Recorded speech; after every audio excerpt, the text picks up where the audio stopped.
caixa por dentro. Caixa do LBT 555 Sony.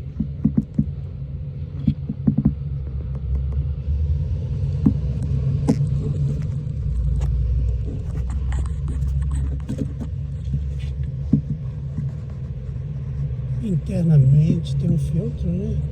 No fundo da caixa.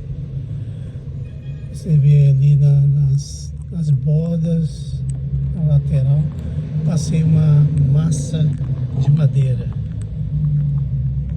Essa massa de madeira é bom para acústica, é bom para vedar.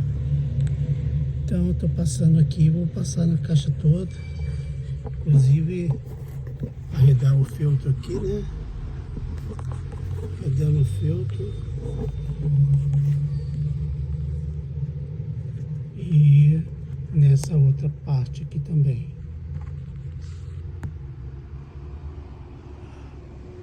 Aqui eu coloquei uma massa de madeira também nos orifícios da fiação. E colocar esses vedadores aqui.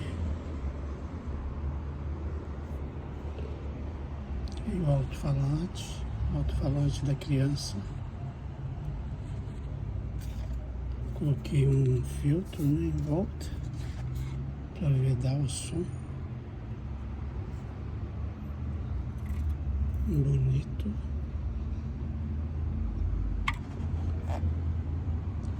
O Super Wolf.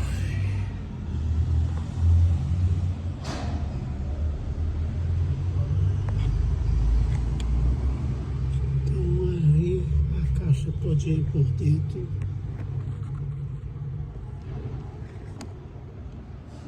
E vamos lá.